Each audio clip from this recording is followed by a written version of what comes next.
What made Leonardo da Vinci a genius? A painting by Leonardo da Vinci sold for $450.3 million at Christie's, by far the highest price for any work of art sold at an auction, and a sign of the lofty place the greatest Italian artist holds in our imagination.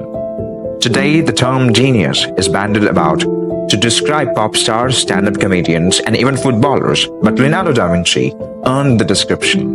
From iconic paintings, Mona Lisa and The Last Supper, to designs for flying machines and groundbreaking studies on optics and perspective, Leonardo focused science and art to create works that have become part of humanity's story.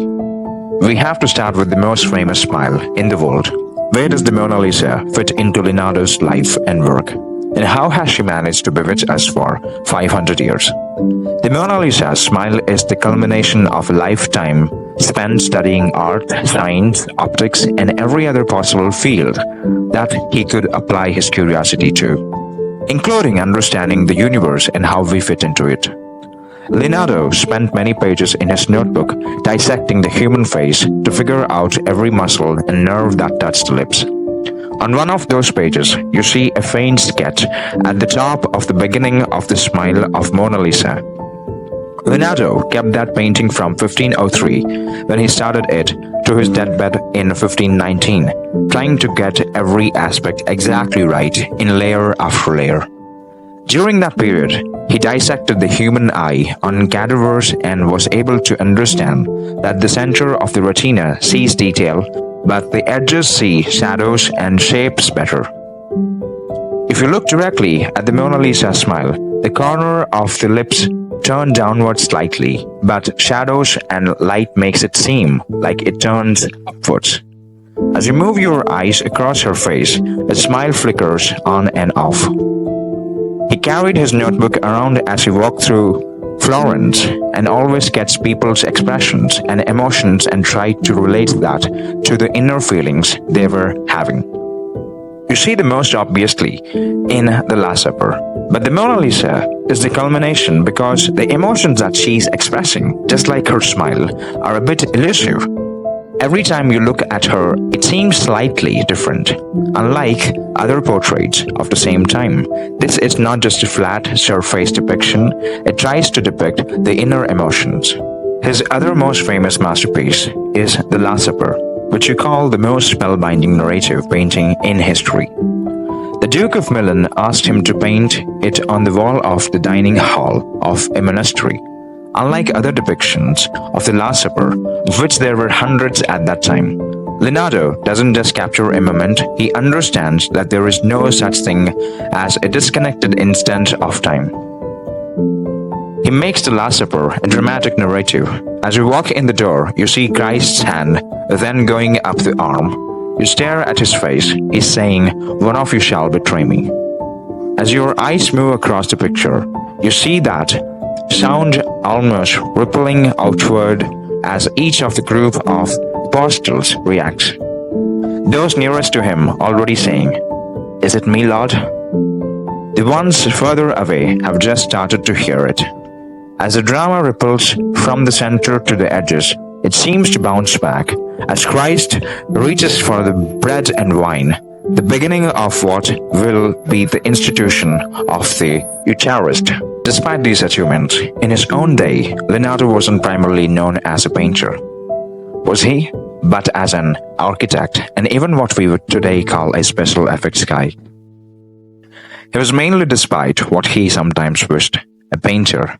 He liked to think of himself as an engineer and architect, which he also did with great passion, but his first job was as a theatrical producer.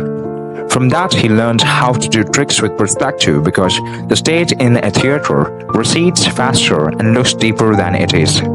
Even a table on stage would be tilted slightly so you can see it, which is also what we see in The Last Supper.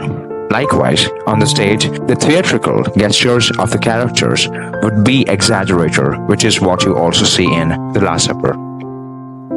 His theatrical production led him to mechanical props like flying machines and a helicopter screw which were designed to bring angels down from the rafters in some of the performances, Leonardo then blurred the line between fantasy and reality when he went on to try create real flying machines that were engineering marvels. So, what he picked up in the theater, he brought both to his art and real-life engineering. What about Leonardo the man? He was a vegetarian and openly gay. In an age when sodomy was a crime, and quite a dandy, unpacked these different aspects of his character. He was gay, illegitimate, left-handed, a bit of heretic, but the good thing about Florence was that it was a very tolerant city in the 1470s. Leonardo would go around town wearing short purple and pink outfits that were somewhat surprising to the people of Florence. But he was very popular. He had an enormous number of friends both in Florence and Milan. He records many dinners with close friends who were a diverse group: mathematicians, architects, playwrights, engineers, and poets. That diversity helped shape him. Finally, he was a very good-looking guy. If you look at Virtue in Man, the guy standing nude in the circle and square, that's largely as a self-portrait of Leonardo with his flowing curls and well-proportioned body. Leonardo da Vinci never signed his paintings, which has sometimes caused confusion. La Bella Principessa is a chalk drawing that turned up at auction a few decades ago. It was never thought to be a Leonardo and sold very inexpensively because they thought it was a German copy, Florentine artist. But one art collector was convinced that it was an authentic Leonardo. He bought it and took it around the world to experts to determine whether it truly was a Leonardo. It was pretty much confirmed when they found fingerprints because Leonardo often smudged his work using his thumb. Then it turned out that the guy who made that claim was a bit unreliable and perhaps even fraudulent, so the claim was withdrawn. Finally, with the help of Martin Kemp, the great Oxford Leonardo scholar, they discovered that it was a drawing made by Leonardo, which had been the front piece of a book that was in a library in Poland where somebody had cut it out. More recently, we have a tale of Salvator Mundi, a beautiful painting that goes on sale on November 15th at Christie's.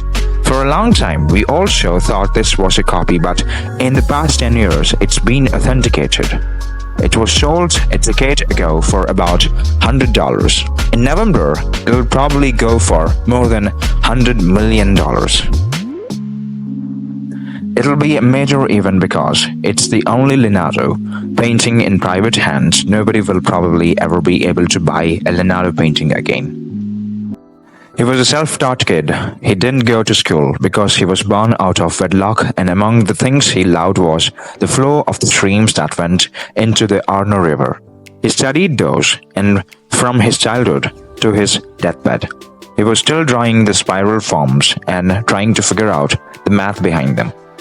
That translates both into a science and his art. He loved how air currents formed little flurries when they were over the curved wings of birds and realized that they helped keep the bird afloat. Something we now know about airplanes. In any of his masterworks, including the Mona Lisa, you see a winding river as though it connects to the blood veins of the person in the portrait, like a connection of the human to the earth.